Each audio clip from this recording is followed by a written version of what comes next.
In the future, for the sake of women's freedom, people begin to grow in special eggs. This is Pennywise Recaps, and today we're reviewing the comedy romance The Pod Generation. Get ready for incredible plot twists. The movie starts with a pregnant woman named Rachel admiring her big belly, but it's just a dream. When she wakes up, she uses her AI voice assistant to prepare breakfast and coffee for her beloved husband, Alvie, and then goes to work. In his wife's absence, Alvie works in the workshop growing plants. Rachel tells the meeting about the company's successes and that artificial intelligence will soon become even smarter and penetrate all areas of life. Artificial intelligence methodically and systematically destroys natural stupidity. After the meeting, she is called by her boss to talk about a promotion. Among other things, the boss is interested in Rachel's family life and asks if she plans to have children. Back at her office, Rachel is taking care of business when she receives a message from the Womb Center, a family planning and artificial insemination center. They have an opening, and she makes an appointment to discuss the details. As Rachel thinks about the unexpected news, she turns to her friend and colleague Alice. Instead of finding out who Alice is and where she lives, the friends discuss the fact that Rachel hasn't said anything to her husband, who is a strong supporter of old ways and natural pregnancy. In her anxious thoughts, Rachel goes to her therapist, a giant eye controlled by artificial intelligence. The woman fears that her husband will not like the fact of her planned pregnancy, but the psychologist convinces her that there is nothing to fear because progress is not standing still. She returns home, where Alvie tells her how he spent the day. He managed to convince one of his students to try a real fruit plucked straight from the tree, which is a feat in today's sterile world. Rachel never dares to tell him what happened. On the appointed day, Rachel goes to the Womb Center. The head of the corporation speaks from the big screen. After that, Linda, an employee of the center, gives the clients a tour, telling them how artificially carrying a fetus in a special capsule allows women to throw off the yoke of patriarchy from their shoulders and devote their lives to their own interests. At the end of the tour, Rachel is asked to make a deposit so that the expensive equipment does not stand idle in case she refuses the service. In the evening, Alvie raises the issue of debiting the funds, and his wife has no choice but to tell him about her visit to the center. However, her husband is not yet ready to become a father, especially in such a modern way. To convince him, Rachel takes her husband to visit Alice. She is also expecting a baby with a capsule that allows her to build a career. But even so, Alvie still has doubts because he doesn't like taking on the role of a caretaker. Rachel then refers him to her therapist, but the adherent of old views is disturbed by communicating with a soulless mechanism.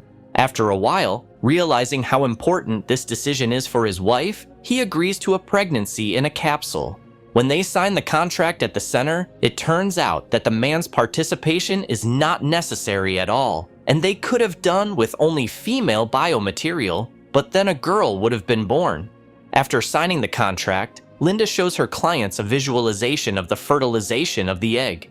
Next, the happy future parents are shown the flask, and then the process begins. When Rachel's parents find out about the planned addition to the family, they offer to sell their summer house on a remote island, but Alvie is categorically against it because he likes this place because it has real nature.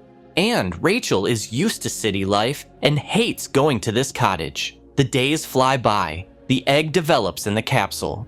Rachel learns a special app to control it, but Alvie is skeptical, and he even refuses to recognize the embryo until it forms a heart. At the Womb Center, where Rachel visits the capsule, a nurse says that the fetus is not yet sufficiently developed, confirming Alvie's words. Rachel tends to the capsule, experiencing vague memories of becoming a mother the last time. Fire-breathing reptiles hatched from similar eggs. She also continues to have nightmares about her natural pregnancy, which she again complains about to the electronic therapist. Soon, the couple visits the medical center together and looks through a special window at a capsule with an already formed embryo. Rachel prepares the baby's room with the advice of the voice assistant. Alvie brings a pot with an olive tree to the windowsill. His wife does not like the real plant, and the upset man returns the pot back to the greenhouse. To get more used to the idea of a baby, Rachel brings a capsule from the medical center to the apartment. They put it in the bedroom, but Alvie is disturbed by the baby's presence, so they move the capsule to the nursery. They go to bed, but the alarm goes off. The embryo needs to be fed with special plates. Rachel puts this responsibility on her husband's shoulders. The next day, they visit the medical center with other future parents to familiarize themselves with the conditions of the future kindergarten. It turns out that in the future, children don't even do artwork because artificial intelligence does it for them, and they only comment on the results. Days pass. Alvie is forced to keep an eye on the capsule, spending more and more time with it. Gradually, he feels some fatherly feelings for his unborn child. He carries it around in a special carrier, reads its stories, takes it for walks, swings it on a swing, and even takes it to work. While watching a documentary about penguins in the evening, Rachel notices that her husband has become sentimental. She begins to be jealous of his child. While visiting Alice, Rachel discusses her husband's strange behavior and her dreams with her friends, but she does not find peace of mind. So, they turn to a therapist to find a compromise and reach an agreement. The robot suggests connecting directly to the embryo to begin working through psychological trauma and parental influence before birth. To get closer to the unborn child, Rachel brings the capsule to work. However, the presence of the device has a negative impact on other employees. Alice, on the orders of her superiors, asks her friend to put the capsule in a special storage created in the office for such cases. After staying late at work, Rachel is late for a family seminar for expectant parents at the womb center. Once completed, Linda asks the couple to leave their capsule in their possession. Rachel and Alvie feel an emptiness in the house after getting rid of the capsule. The woman has dreams about the baby again. Emotional instability makes her reconsider her views. In the middle of the night, she goes to the greenhouse and moves the olive tree to the nursery. During her next visit to the medical center, Linda is told that their policy has changed, and now they don't want to wait for the baby to hatch out of the capsule on its own, but rather set a birthday for it. This allows them to release the capsules at the right time to pass them on to the next parent, rather than waiting extra days. The couple does not like this approach, but everything is spelled out in the contract. Linda hands them special pills that the baby will need after birth to help her sleep well. On their way out of the medical center, the parents-to-be stumble upon a rally of radical feminists against the use of capsules in the reproduction process.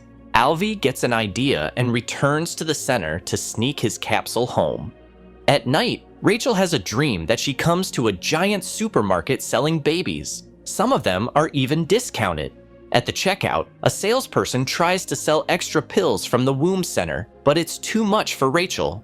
When she wakes up, she realizes that she has fallen not only into the trap of scientific and technological progress, but also into the trap of capitalism. She doesn't want to return the capsule to the medical center so that the birth can be as natural as possible in such unnatural conditions. She takes out her suitcases and starts packing to go out of town to a summer cottage on an island. Alvie is forced to agree with his wife. He goes to Linda to discuss the prospect of giving birth at home. However, the company's representative is categorically against it because the capsules are expensive and must be returned, so it is better not to deviate from the terms of the contract. In addition, a special code is required to open the artificial egg. Unable to find human understanding, the couple secretly leaves for the countryside. There they walk among the picturesque nature, enjoying the clean sea air, birdsong, and greenery. Alvie gives his wife a lecture on lichens, and she gradually gets used to the sunrises and sunsets. A few days later, the capsule's recharging station stops powering it because the womb center has remotely disconnected it.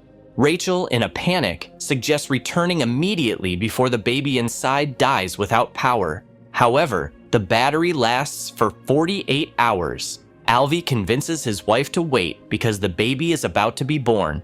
In the early morning, the light bulb signals the baby's readiness to enter life, but the capsule cannot be opened without a special code. Rachel tries to guess the code, but is unsuccessful. Then, Alvie makes a radical decision to open the capsule with a hammer. Carefully, he opens the capsule and takes out the baby, handing it to the happy mother. The next morning, Rachel wakes up to find the baby asleep. She carefully puts the remains of the capsule in a cardboard box and takes it to the post office on her bicycle.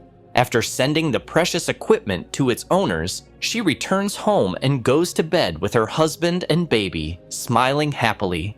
The film should have ended there, but after the credits, the owner of the corporation gives an interview saying that soon technological progress will be so advanced that the children raised will be able to choose their own parents.